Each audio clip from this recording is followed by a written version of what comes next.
Eh bien, démarrons. Bonjour à tous. Bienvenue dans notre Pitch Live. Je suis Mathieu Brissel, directeur général pour l'Europe de Pitch. Écoutez, je suis ravi de vous accueillir aujourd'hui pour ce webinaire qui devient un format incontournable en ce moment, même si le déconfinement est presque terminé. On a choisi de pas attendre le mois de septembre et de pouvoir faire de nouveau des événements physiques. On a choisi d'organiser ce webinaire sur la thématique de la télévision adressée maintenant, déjà parce qu'il y a une actualité forte autour du sujet, puis on pensait que c'est le bon moment pour permettre à la communauté de se réunir et de discuter d'un sujet d'intérêt pour tous. Alors, au menu aujourd'hui, comment va se passer la prochaine heure? On va déjà commencer par faire les présentations. Petit rappel de pourquoi on fait ce webinaire, pourquoi Pitch a choisi d'organiser cet événement. Je vais aussi vous présenter le panel qui va nous parler aujourd'hui. Merci à eux. Je suis vraiment ravi qu'ils aient répondu présent pour une intervention autour d'un sujet qui peut paraître un petit peu technique pour certains, mais qui en fait va concerner vraiment toute notre industrie, tout notre écosystème. Donc merci à nos panélistes d'avoir pris le temps et de prendre le temps de répondre à nos questions. Ensuite, je vais vous donner une petite introduction à la télévision adressée, quelques concepts de base pour comprendre un petit peu ce que c'est de manière très simple. L'objectif, c'est pas de rentrer dans des schémas trop techniques, c'est pas d'avoir une approche trop technologique, mais vraiment de comprendre pourquoi la télévision adressée est lancée aujourd'hui en France et puis ce qu'on peut en tirer, comment ça va fonctionner, vraiment les concepts de base. Ensuite, on va avoir pendant à peu près 40 minutes une discussion avec notre panel, un panel qui est très représentatif de notre écosystème. On va avoir des personnes qui vont parler de chaque segment et qui vont pouvoir nous donner un peu leur vision, répondre à des questions qu'on se pose tous sur le lancement de la télévision adressée et qui va nous permettre de nous éclairer. Donc des gens qui sont à la fois des spécialistes, mais également des gens qui ont une vision plus marketing, plus élevée sur les contenus. Pour terminer, on aura une session de questions-réponses d'une dizaine de minutes. Donc, n'hésitez pas à poser vos questions. Vous avez un chat qui normalement s'affiche dans votre petite console à droite. Et vous avez Madi qui va s'assurer de la lecture de vos questions et qui va me les transmettre. Et ensuite, moi, je vais les poser à notre panel. Voilà. Tout ça, ça devrait nous amener jusqu'à midi. Si vous avez beaucoup de questions, on peut peut-être déborder un petit peu, mais prévoyez une heure. Alors, pourquoi ce live? C'est la première question. Pourquoi est-ce qu'on a décidé d'organiser ce live? C'est avant tout pour rendre plus simple la publicité vidéo. Le programmatique, le digital, la data, c'est quelque chose qui peut un petit peu effrayer. La publicité linéaire en France, c'est déjà très structuré. Chez Pitch, ça fait une vingtaine d'années qu'on travaille dans le monde de la publicité vidéo à rendre plus simple la livraison des campagnes. Ça fait une dizaine d'années qu'on est présent en France, qu'on travaille beaucoup sur la télévision linéaire avec les diffuseurs, les agences, les sociétés de production. On livre également des campagnes aujourd'hui sur tout l'écosystème digital, sur les walled gardens, sur les DSP, sur YouTube, Facebook, Instagram. Et ce qui est en train de se passer, c'est un petit peu la fusion des deux avec le lancement de la télévision adressée ou télévision segmentée en France. L'idée, c'est de rendre simple aujourd'hui la livraison de ces campagnes, c'est de rendre simple de pouvoir participer à des campagnes vidéo en télévision adressée. Et ce live aujourd'hui, l'objectif, c'est vraiment de vous permettre de comprendre comment ça fonctionne et puis plus tard, pourquoi pas, de lancer des campagnes vous-même sur ces nouveaux segments. Alors, qui va intervenir dans ce live? Comme je vous le disais en introduction, on a réussi à réunir un panel assez exceptionnel pour nous parler aujourd'hui. 5 personnes auxquelles je vais pouvoir poser des questions, qui ont gentiment accepté de se prêter à ce jeu. On a pour commencer Hortense Tomine Desmazures de M6 Publicité. C'est la directrice générale adjointe en charge du digital. Elle s'occupe du lancement de la télévision adressée.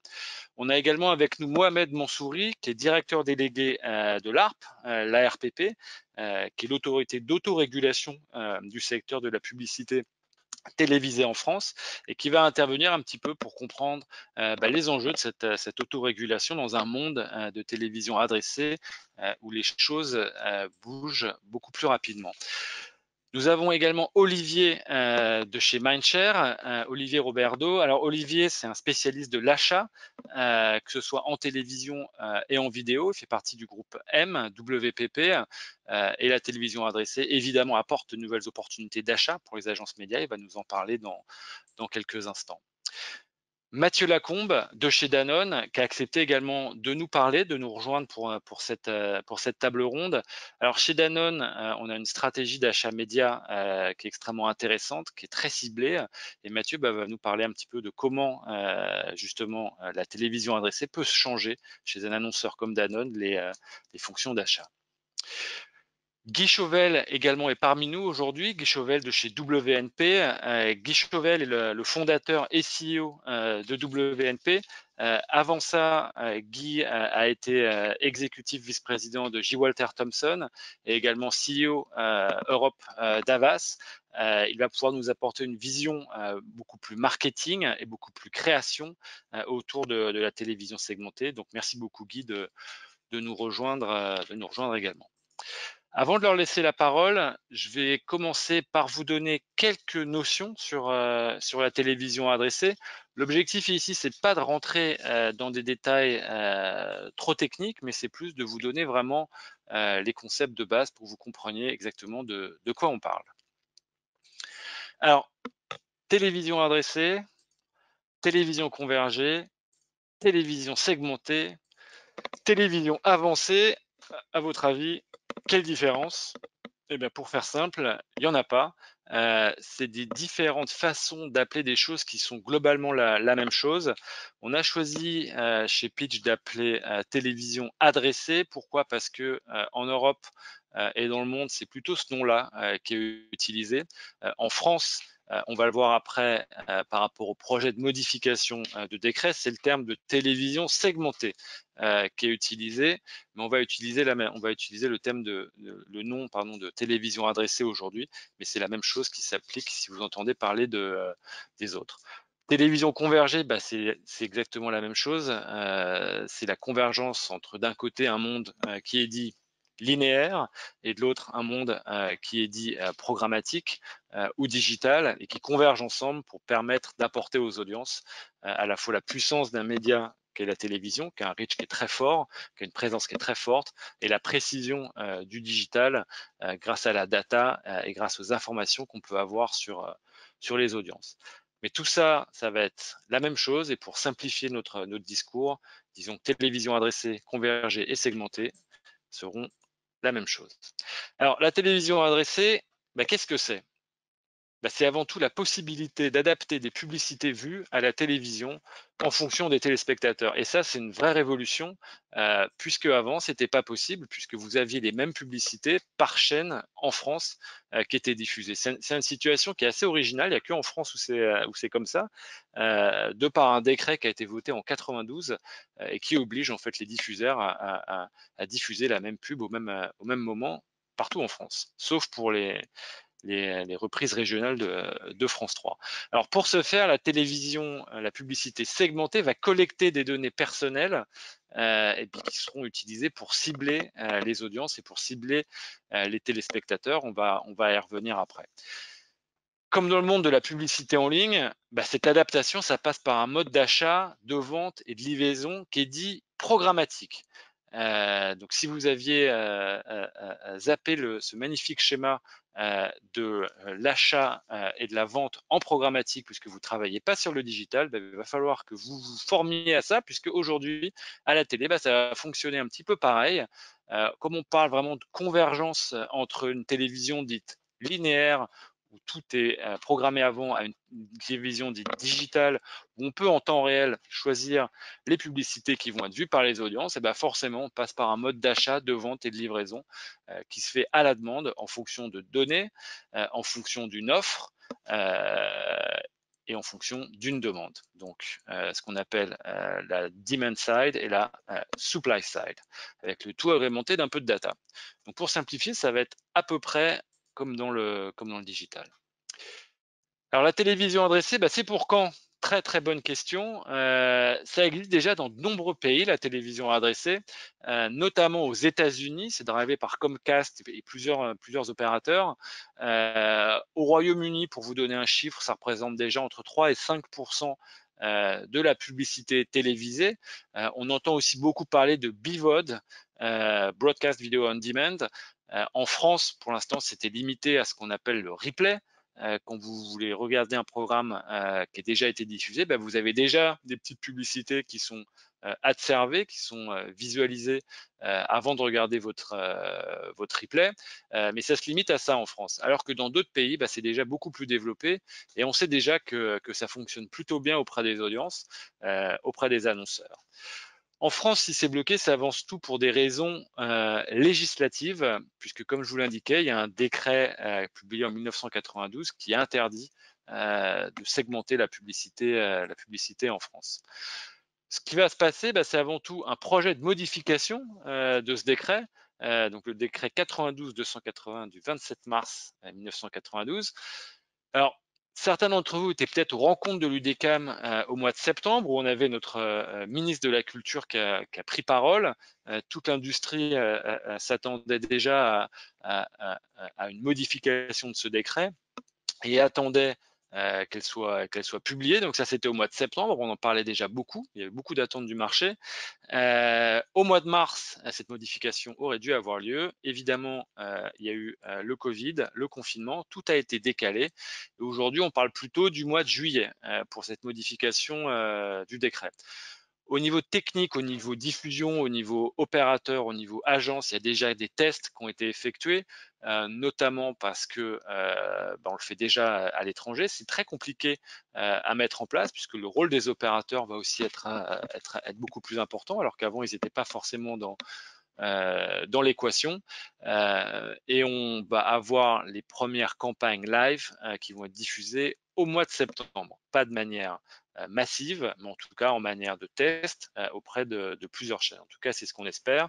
Et avec une publication du décret, en tout cas de la modification du décret qui va avoir lieu au mois de juillet.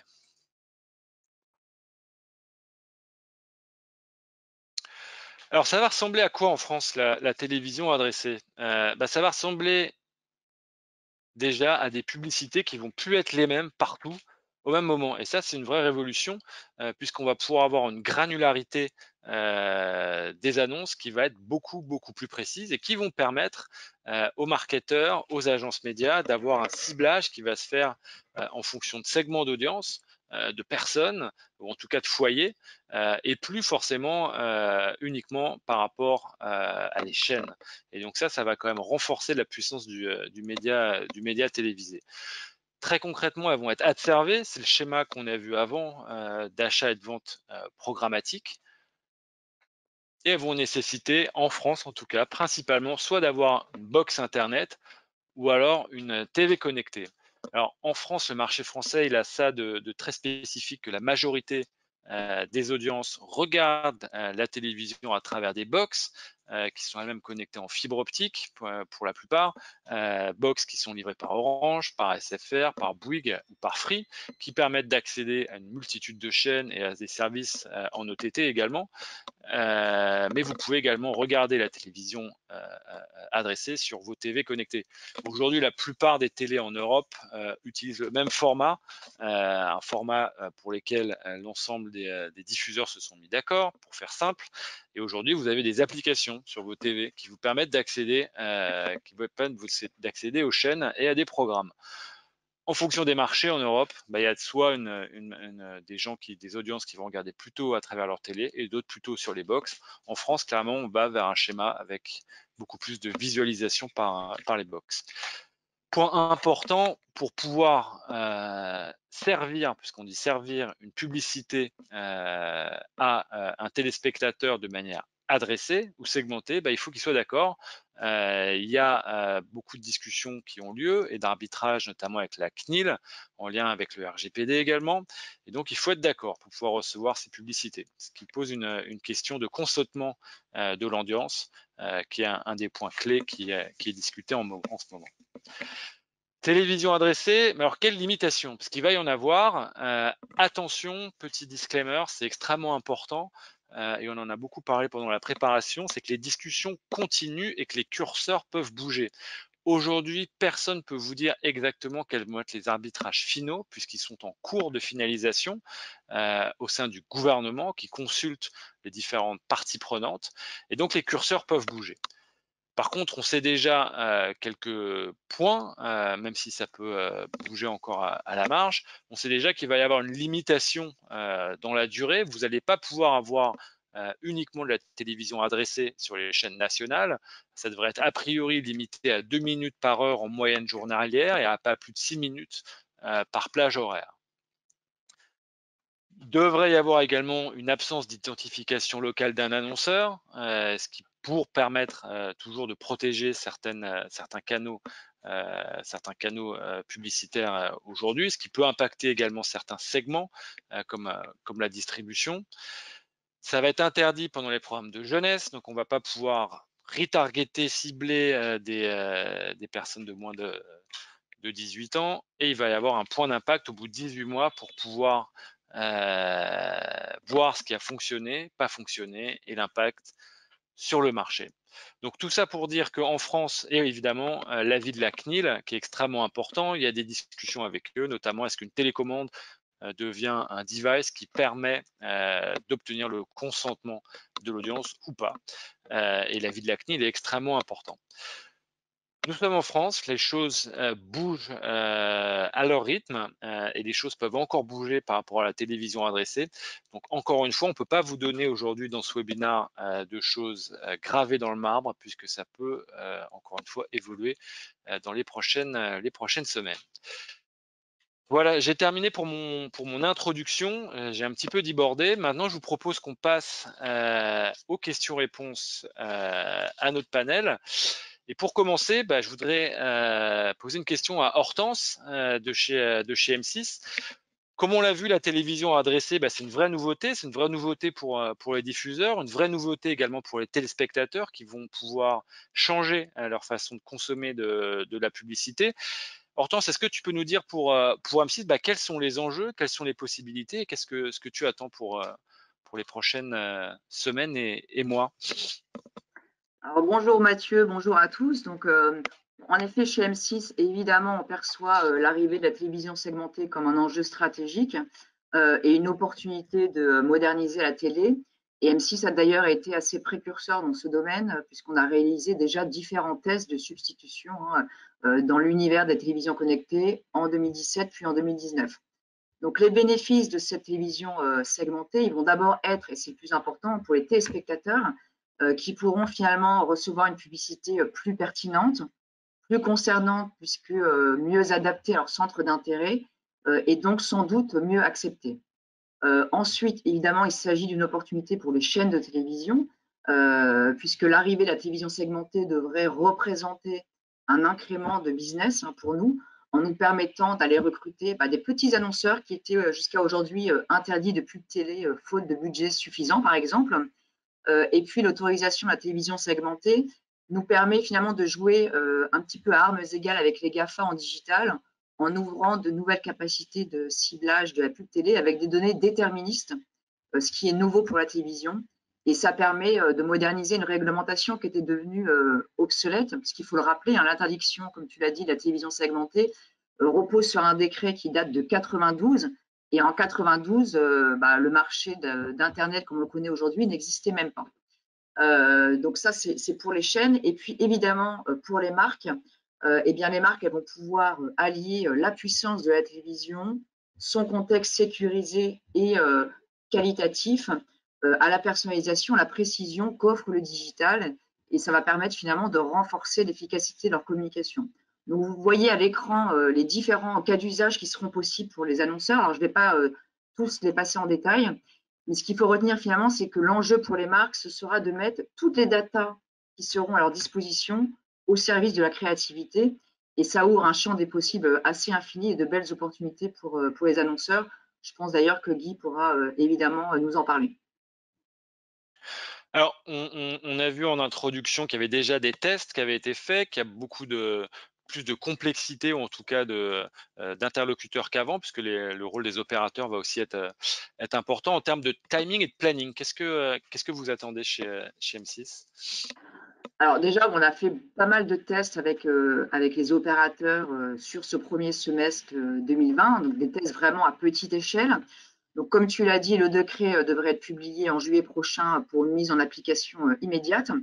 Et ensuite, le timing, qui est encore à affiner et à définir, c'est un MVP, donc un Minimum Viable Product, qui a été défini entre les chaînes et les opérateurs. Ce MVP, il est prévu entre fin 2020 début 2021. Il devrait être testé pendant une période à peu près de 6 mois et dans un cadre assez restreint.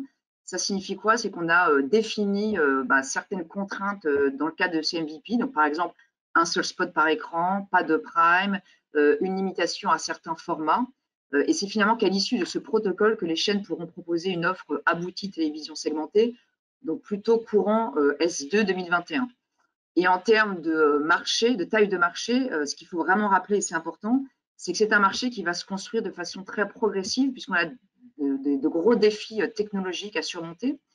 Et au lancement, donc fin 2020, début 2021, tous les foyers ne seront pas adressables, puisque la publicité segmentée nécessite d'abord l'utilisation d'un équipement récent, c'est-à-dire un décodeur ADSL récent ou une norme HbbTV récente, plus, tu l'as dit tout à l'heure, la nécessité d'avoir obtenu le consentement du foyer. Et on estime qu'au lancement, on aura à peu près uniquement un foyer sur 4 qui sera adressable. Donc, c'est encore très limité. Donc, la télévision segmentée, évidemment, si elle ouvre de formidables opportunités pour le média télé, il ne va pas radicalement bouleverser l'écosystème publicitaire, l'écosystème TV au démarrage. Et puis surtout, ce qui est important, c'est que la télévision segmentée ne doit pas remettre en question le bénéfice principal de la télé, qui est aujourd'hui sa capacité unique à toucher un nombre très important de téléspectateurs de façon instantanée. Donc un reach important de la télévision qui est quand même le point numéro un, une montée en puissance qui va être progressive sur la fin de l'année, surtout sur l'année prochaine. Mohamed, à la RPP, vous vous préparez à cette montée en puissance de la télévision adressée. Historiquement, en France, on a un marché qui est un marché audiovisuel, de la publicité audiovisuelle qui est autorégulé, ce qui est une force, puisque le marché se réunit pour assurer lui-même sa régulation. Hortense nous a dit que la télévision segmentée, adressée, allait monter en puissance progressivement en fin d'année et l'année prochaine, et puis qu'on va avoir une multitude de nouveaux annonceurs, des gens qui viennent pas forcément du monde de la télévision linéaire, qui n'ont pas forcément l'habitude des process en place. Alors, comment est-ce que vous anticipez le changement ou l'évolution de cette autorégulation à la RPP avec la télévision adressée? Bonjour Mathieu, bonjour à tous. D'abord, je suis extrêmement honoré d'être ici pour discuter avec vous tous aux côtés des autres panélistes, pour la plupart d'ailleurs adhérents de l'ARP, sur la publicité TV segmentée, comme tu l'as dit, dont l'autorisation est imminente. Alors, juste un petit mot sur la faculté d'adaptation du système d'autorégulation. Effectivement, depuis le système des avis TV existe depuis maintenant 92 et a toujours su s'adapter aux évolutions et depuis quelques années à la transformation digitale que connaît l'industrie publicitaire télévisée. Notamment, je cite quelques initiatives comme le Pub ID, qui est ce système d'identification unique des films publicitaires en France, son extension au service de médias audiovisuels à la demande, donc à la VOD au replay depuis 2011, la mise en place de services premium pour pouvoir répondre dans l'heure aux demandeurs d'avis, des API qui sont de plus en plus intégrées par l'écosystème, par des systèmes tiers, qu'ils soient régie publicitaire télévisée ou système de livraison dématérialisé comme Pitch, Whatstream ou encore très récemment le système de MyDiff TV de EDI Pub et du SNP TV qui vise à normaliser les instructions de diffusion et certainement très prochainement l'intégration du Pub ID dans la norme VAST 4.2 et d'autres adaptations qu'on est en train d'étudier, notamment avec le machine learning.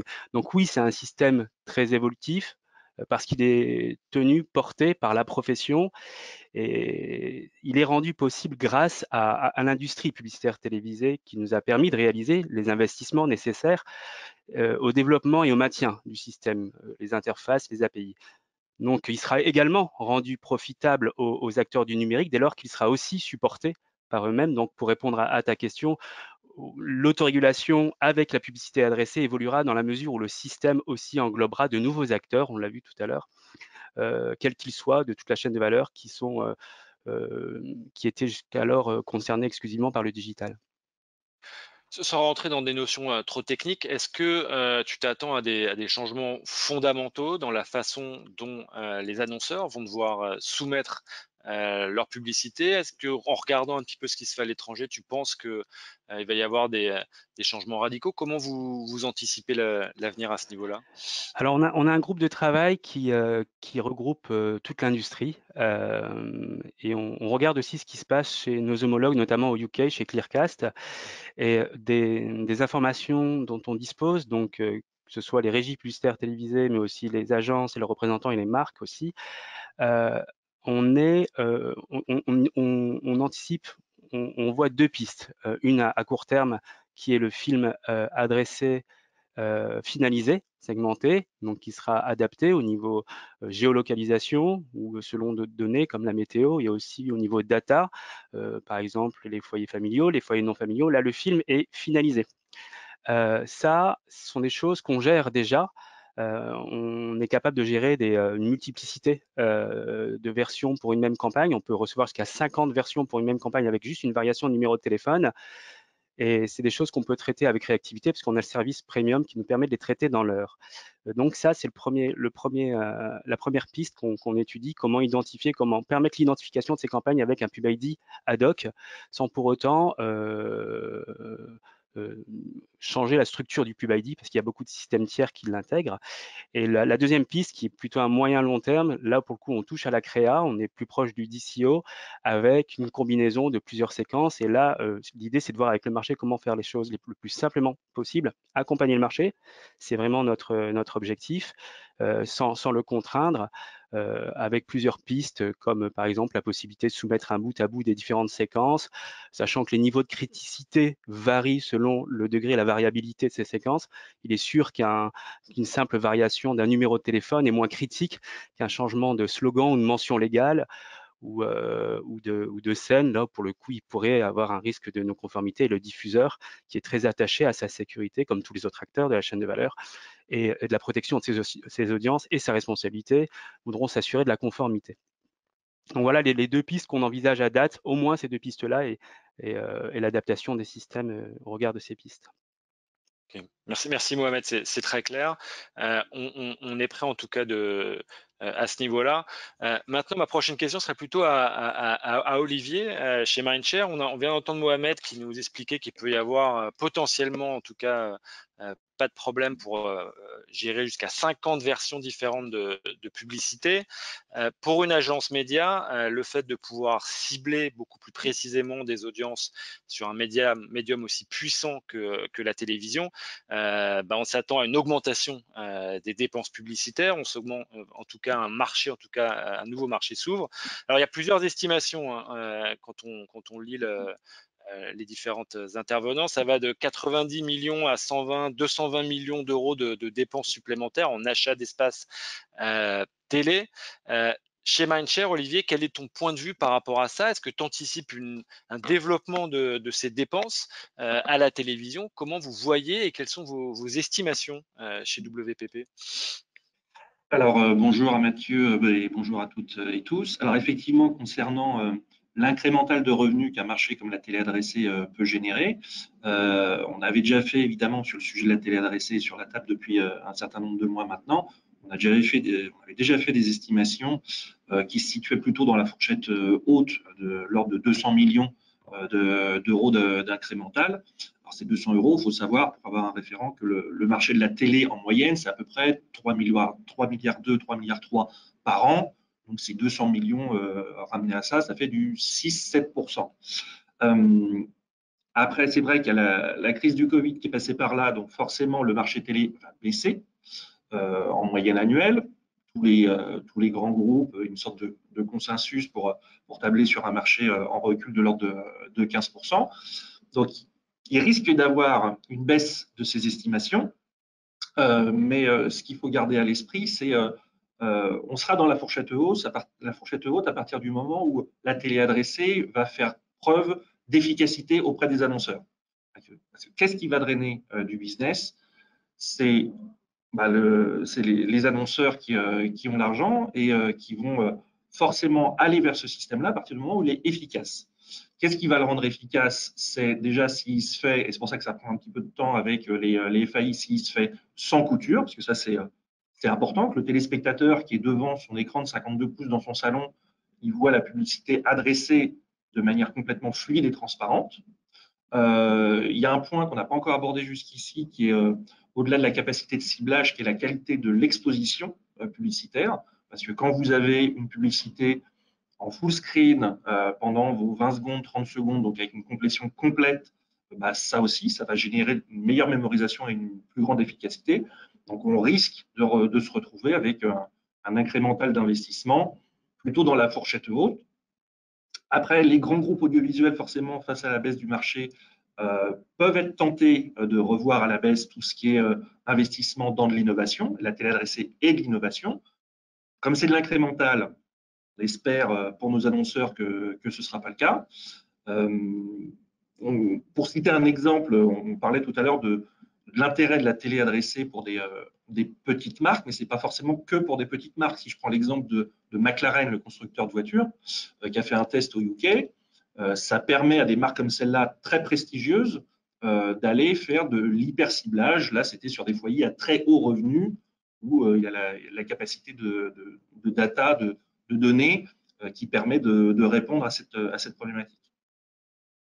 Alors justement, pour faire de la qualité, il faut avoir accès à une data qui soit également assez large, la télévision étant un média de masse. On a vu en intro qu'on s'attend quand même à certaines limitations en France, en tout cas au début, puis après avec un système de review au bout de 18 mois. Comment vous anticipez ces limitations chez Mindshare pour le marché français, et comment tu compares ça avec d'autres marchés sur lesquels vous êtes déjà développé?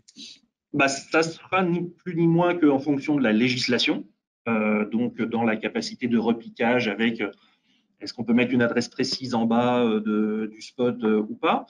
C'est vrai que dans un premier temps, ça va permettre à beaucoup d'annonceurs du retail, de la distrib, que ce soit la distribution généraliste ou de la distribution spécialisée, parce que c'est une problématique de géolocalisation qui va être utilisée dans un premier temps, bah, d'avoir des campagnes plus efficaces.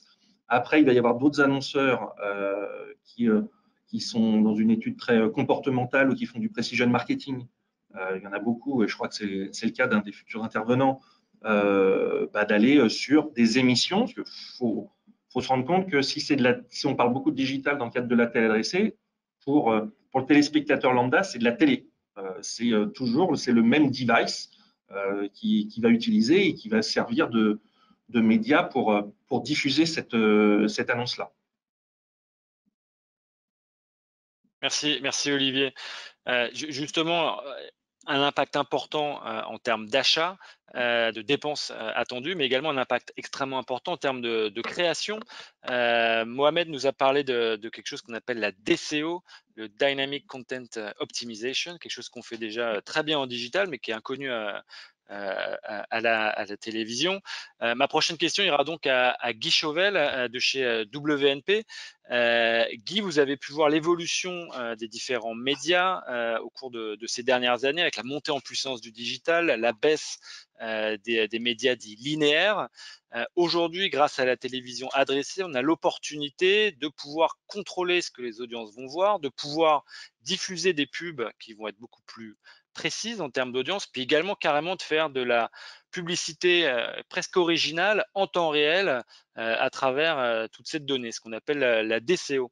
Alors, comment vous anticipez justement cette télévision adressée? Quel impact vous pensez qu'elle va avoir sur la création? Est-ce que vous pensez que c'est un vrai mouvement de fond?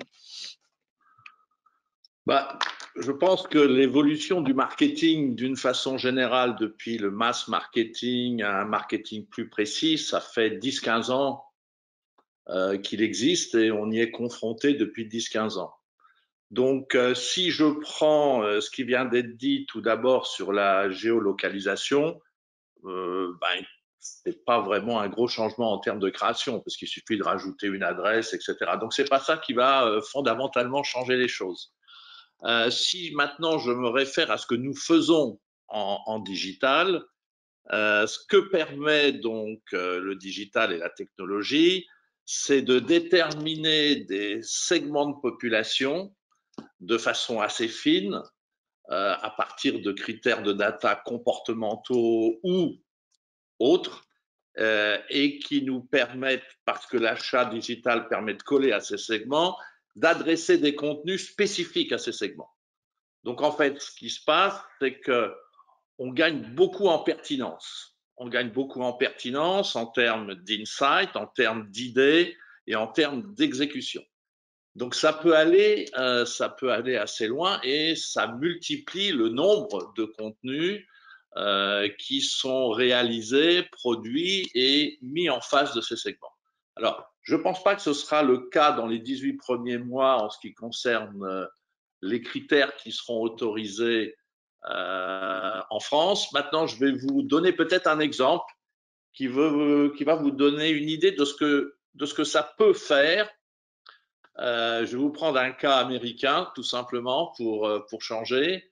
Oilofolase, qui est donc une marque de cosmétiques connue ici, qui aux États-Unis avait une problématique qui était très classique dans sa façon d'investir, c'était 80% en télé, comme beaucoup de marques Procter, rien d'autre.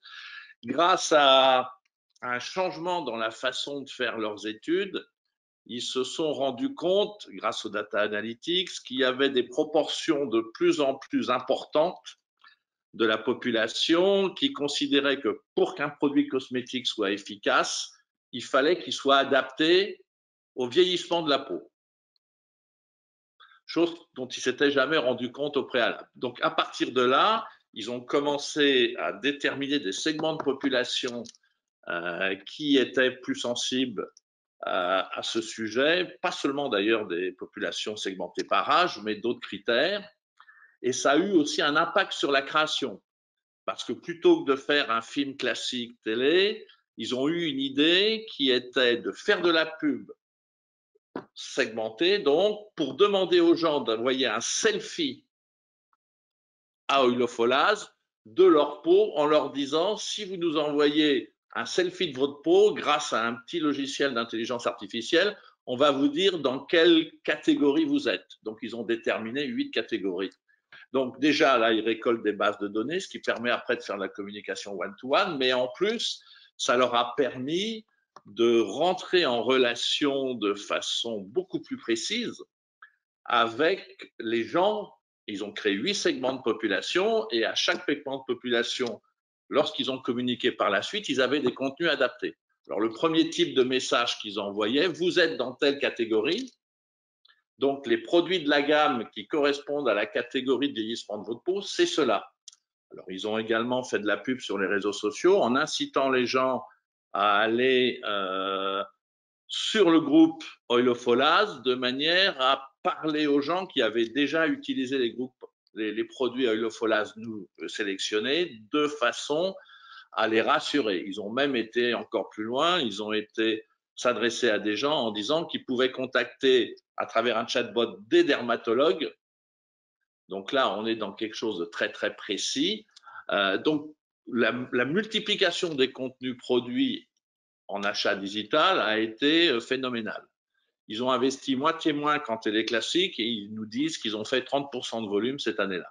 Donc, ça change non seulement la multiplication des contenus faits en fonction de chaque segment, ça change la nature des idées et ça change aussi la possibilité de mélanger plein de médias différents de manière à aller à l'hyperciblage ou même à du one-to-one une fois que vous avez récolté des adresses. Donc ça, c'est des choses en termes de création qui ne seront pas possibles tout de suite, mais qui sont potentiellement quelque chose qui devrait être intéressant, d'autant plus qu'avec le reach de la télé adressée, ça permettrait des opérations hyper puissantes. Alors, il y a un bémol aussi aux contenus digitaux. Des erreurs ont été commises. Vous avez peut-être noté qu'il y a 2 ans, Procter et Unilever au niveau mondial et notamment américain ont diminué de façon importante leurs investissements digitaux. Pour Procter, on parle d'1 milliard sur 10 milliards, donc c'est significatif. Il y a un certain nombre de raisons à cela, dont certains seront évoqués plus tard, mais il y en a un qui est lié à la création. Alors, je vais vous donner aussi un chiffre. Il y a des tranches de population aux États-Unis, les moins de 35 ans, dans lesquelles la progression des ad blockers est de l'ordre de 40%. Et ces gens-là, quand on leur demande pourquoi ils ont un ad blocker, ils disent 2 choses. Les publicités qu'on m'envoie, la catégorie de produits ne m'intéresse pas, et les publicités en tant que telles ne sont pas intéressantes. Donc, dans la multiplication des contenus qui ont été faits dans le digital, on a été plus vite, moins cher, et Procter dit on a perdu en qualité de création, en qualité d'implication, on dit engagement aujourd'hui, et en qualité de storytelling, de telle sorte que la capacité à modifier la perception d'une marque ou la capacité à influencer le comportement est beaucoup moins efficace que lorsqu'on faisait des pubs télé classiques dans lesquelles on prenait plus de temps. Donc attention aussi, la multiplication des contenus peut avoir un impact négatif sur la qualité intrinsèque de la création. Merci Guy, et c'est une transition parfaite pour ma question à Mathieu Lacombe de chez Danone. Là, Guy vient de nous présenter un cas qui est le cas d'Oil of Olaz avec la micro-segmentation de 8 audiences différentes aux États-Unis et l'utilisation de la télé segmentée en conjonction d'autres médiums digitaux. Alors pendant la préparation, on a discuté un petit peu de la stratégie de Danone et notamment du micro-ciblage de tribus. Alors est-ce que justement cette télévision adressée, ça peut être une solution pour Danone? Merci Mathieu et bonjour à tous. Effectivement, bonne transition avec ce que vient d'exposer Guy sur le précision marketing, qui est effectivement notre stratégie chez Danone. Alors, pour le coup, je parlerai pas pour ma part de micro-ciblage parce qu'on le voit, en tout cas chez nous, on le voit pas comme ça. Ce qu'on appelle nous les tribus, et effectivement, on avait discuté de ça ensemble, Mathieu, en préparant le webinaire. Ce sont vraiment des individus donc, qui se retrouvent sur des raisons d'acheter, des raisons d'acheter sur nos produits qui peuvent être ultra diverses et pas uniques comme on pouvait en tout cas nous plutôt le penser dans les années passées.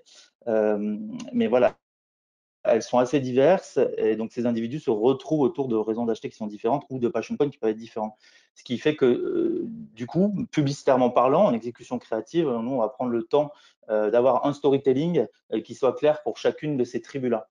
Et ensuite, bien sûr, on va choisir les bons canaux pour aller chercher ces audiences. Et du coup, la télé adressée est pour nous la suite logique de tout ce qu'on a pu amorcer, en tout cas sur le digital ou comme on commence à le faire aussi en DOH, en affichage digital, de plus en plus. Donc ça va être une façon pour nous de continuer à être précis dans la manière d'investir nos moyens publicitaires et dans la manière de faire du marketing. On ne réinvente pas la roue, on dit juste qu'on va être précis dans la manière de faire. Là où avant, voilà, en ayant des logiques un peu plus larges, on pouvait parfois taper à côté. Voilà, quand on parlait de produits végétaux sur des personnes, en tout cas au début qui sont moins concernées, voilà, en ayant une audience très large, c'est peut-être pas en tout cas au début l'approche la meilleure. Donc voilà, l'idée c'est de se recentrer sur les individus et d'être précis dans la manière de faire du marketing. Donc la télé adressée, et pour nous la suite logique, elle va nous y aider pour sûr. Est-ce que vous voyez à terme, hein, peut-être pas à court terme, mais à terme, une évolution de votre mix média, de vos investissements grâce à ce nouveau médium? Oui, il va y avoir, pour sûr, il y aura une évolution. Aujourd'hui, c'est vrai que le digital est le média qui nous permet d'avoir le plus de finesse pour aller chercher ces tribus, ces individus qui sont multiples sur une marque. Demain, la télé pourra nous permettre aussi de le faire. Donc, on va opérer probablement sur chacune de nos marques qui ont chacune un mix média différent, une bascule, que ce soit des investissements sur la télé linéaire qu'on pouvait avoir ou des autres leviers du mix et notamment la partie digitale. Voilà, aujourd'hui, encore une fois, on fait avec la technologie et ce qui est le marché, le paysage d'aujourd'hui. Et on attend beaucoup aussi des régies publicitaires, alors plutôt sur la partie justement audio et visuel, surtout visuel, comme le représente Hortense aujourd'hui avec le groupe M6 pour nous aider aussi à avoir d'autres réflexions sur la manière de faire du reach et du mass aussi, parce que ça nous intéresse. Encore une fois, pas que c'est logique notre ciblage. Et du coup, comment on réinvente aussi cette approche de couverture sur les différentes cibles qu'on souhaite aller adresser, sur les différents touchpoints. Et la télé adressée va me permettre aussi d'y arriver. Donc voilà, on attend à ce que le modèle un peu qu'on avait jusqu'à aujourd'hui, qui était concentré sur la télé linéaire, évolue sur quelque chose de beaucoup plus large, avec des régies publicitaires qui en plus ont des divers canaux à leur disposition au sein de la régie. D'accord. Peut-être une petite question à Guy Chauvel, alors justement par rapport à ça.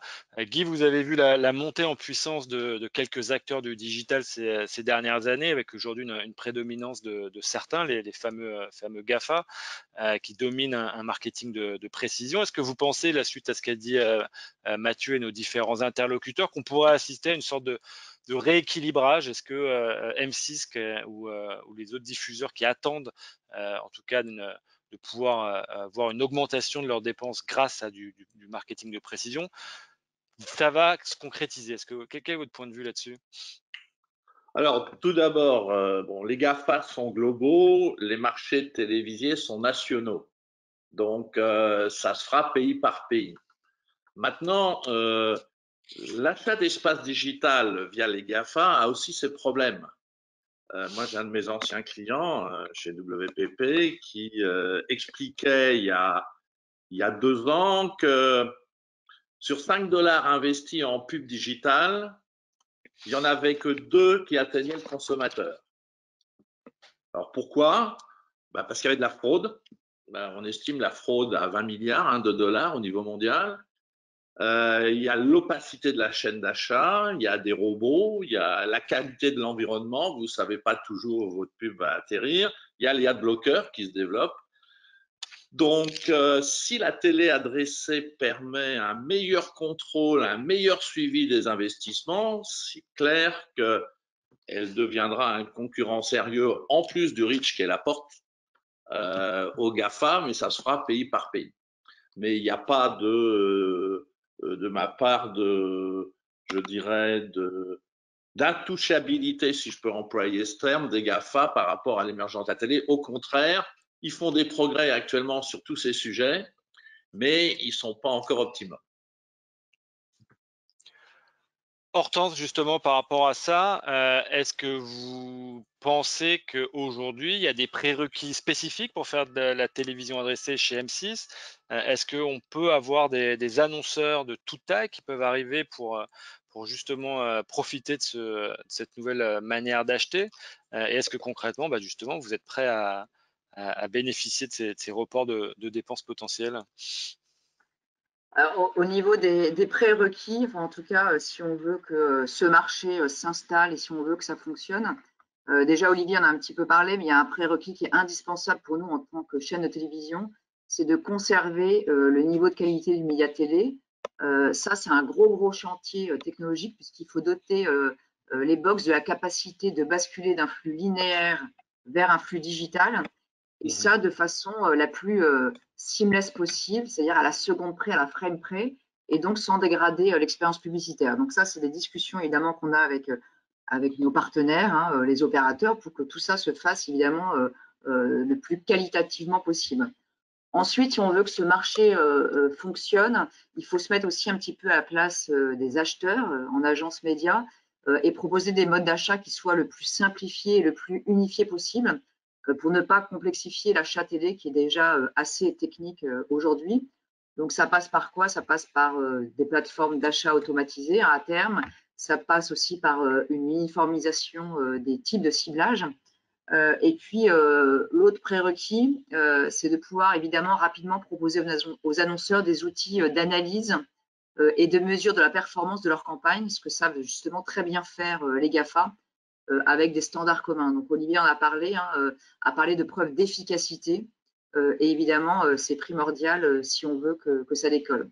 Et après, en termes de taille d'annonceurs, aujourd'hui, on a un champ des possibles qui est assez large, donc on est prêt à accueillir tous les types d'annonceurs. Alors évidemment, il y a quand même un ticket minimum, puisque on en a parlé, ça nécessite quand même une création publicitaire qui soit qualitative. Donc tous les petits annonceurs ne sont pas forcément éligibles, hein, parce qu'il faut quand même dépenser pour avoir un spot publicitaire. Donc on parle souvent du petit commerçant du coin. Voilà, est-ce qu'il aura les moyens aussi de se payer un spot de pub? Donc ça, c'est à voir. Mais hormis cette contrainte, aujourd'hui, il n'y a pas de limitation, en tout cas, aux typologies d'annonceurs qu'on peut accueillir en télévision segmentée.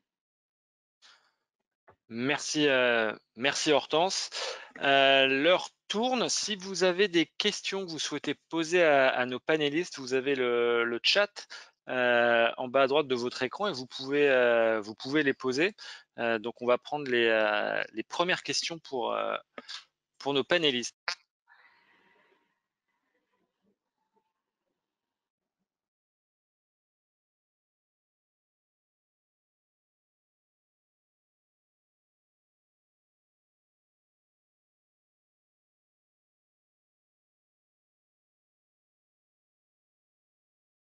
Alors, première question, question de Gilles. Le projet de décret est-il stabilisé ou est-il accessible dans sa dernière version? Faudra-t-il attendre le vote de la loi en discussion? Mohamed, peut-être que tu peux répondre à cette question. On en est où alors par rapport à ça? Oui, alors il est évolutif, ce décret.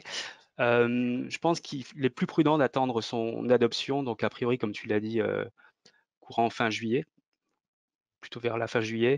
Dans sa dernière version, il aurait effectivement évolué sur certains points, peut-être, on ne le sait pas encore, peut-être vers plus de souplesse. Mais là, la prudence est plutôt de rigueur et mieux vaut attendre son adoption et son entrée en vigueur qui sera immédiate. Merci Mohamed. Donc attendons un petit peu avant d'avoir une décision définitive. Question de Franck David. L'absence d'identification locale d'un annonceur prévaut-elle uniquement pour les chaînes nationales ou concernera-t-elle également les chaînes locales? Olivier ou Hortense, est-ce que vous voulez répondre à cette question?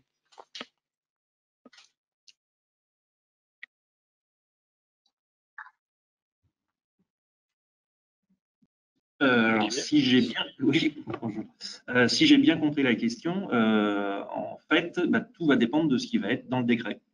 Parce que bien évidemment, nous, ce qu'on va regarder, c'est ce qu'on a le droit de faire ou de ne pas faire au profit de nos annonceurs. C'est vrai que s'il y a possibilité de faire du repiquage avec mentionner une adresse ou ce genre de choses, il y a plein d'annonceurs qui sont intéressés. Je pense à des concessionnaires automobiles ou de ce type de segment.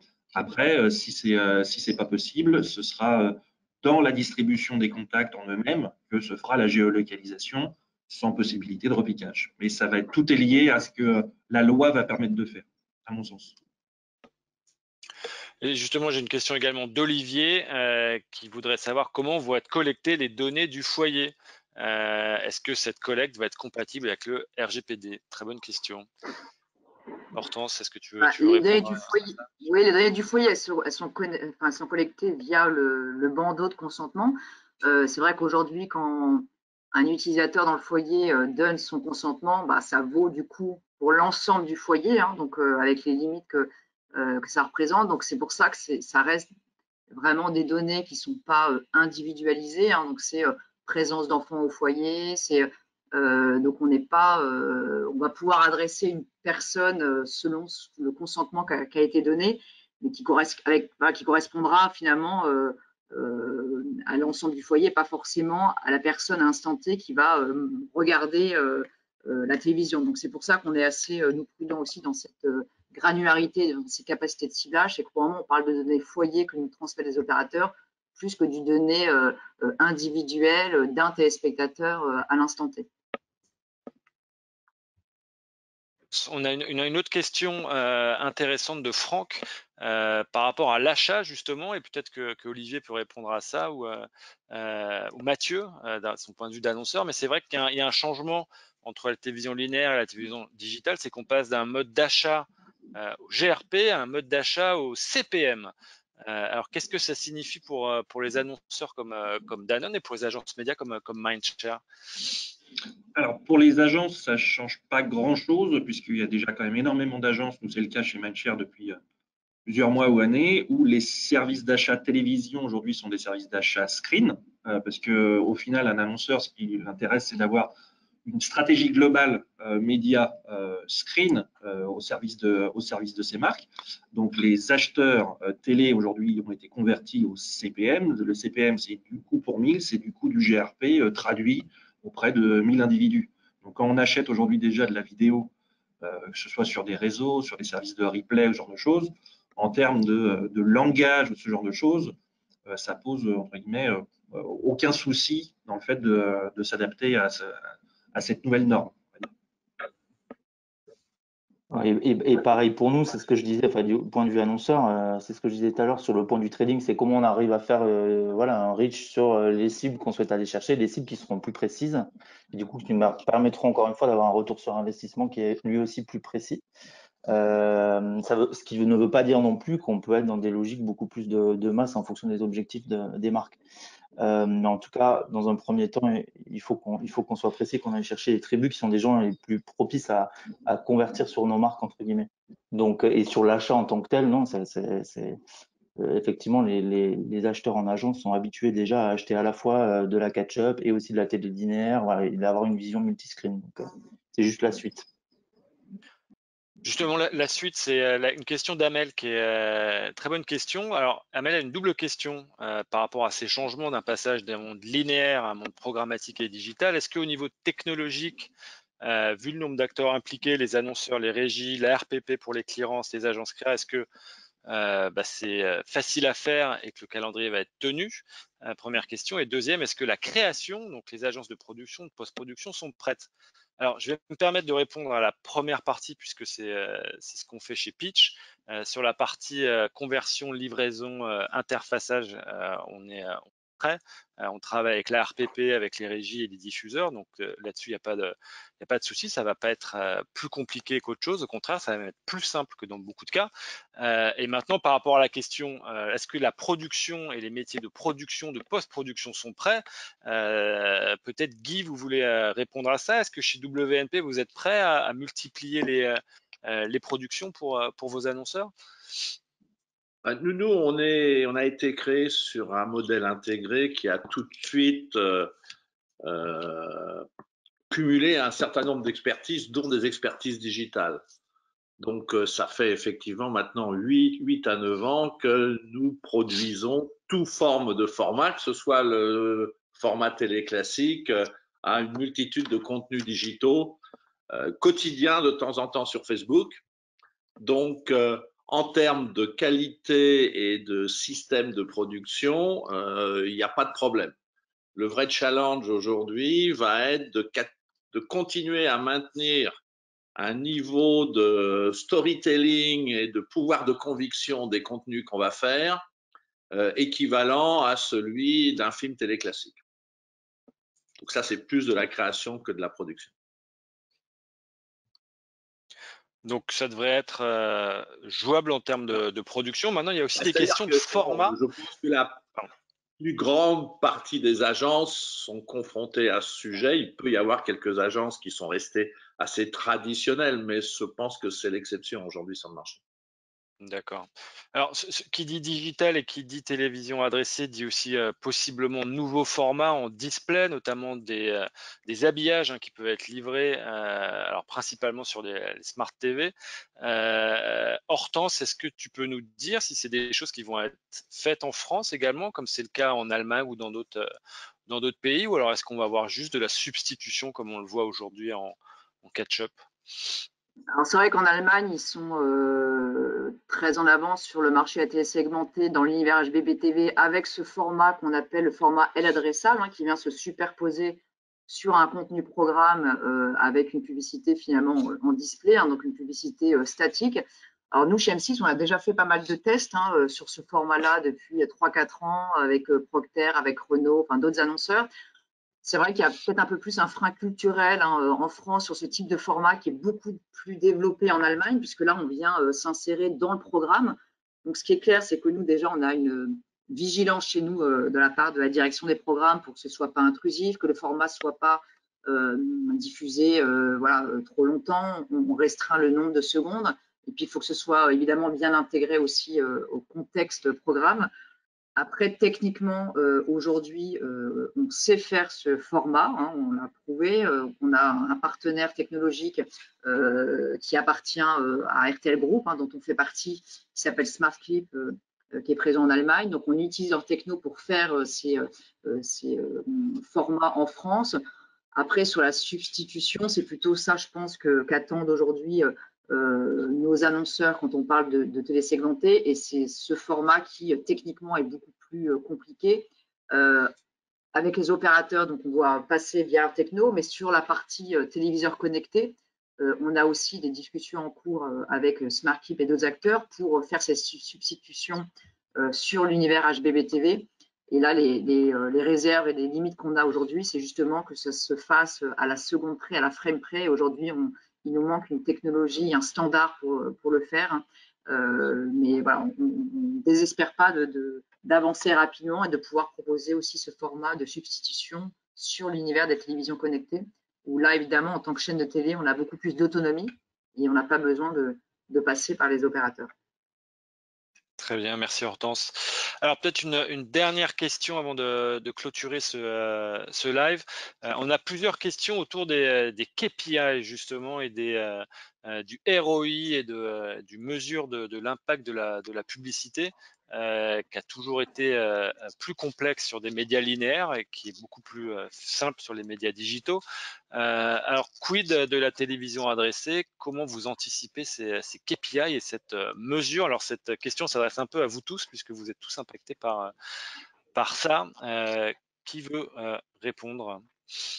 Moi, je peux juste commencer sur la mesure, parce qu'on a aujourd'hui, on n'a pas parlé, mais on a un enjeu et un chantier qui est important sur la mesure d'audience et notamment l'impact potentiel du remplacement de certains spots sur le média planning de la campagne qui est, elle, diffusée de façon traditionnelle.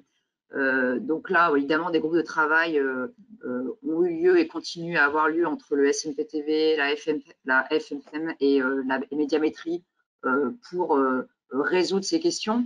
Alors, au départ, on l'a dit, comme il y aura très peu de spots remplacés, en tout cas, ça correspondra à un parc qui est assez faible. L'impact sur les campagnes nationales sera marginal, mais évidemment, il faut anticiper cet impact quand la télévision segmentée va devenir beaucoup plus massive.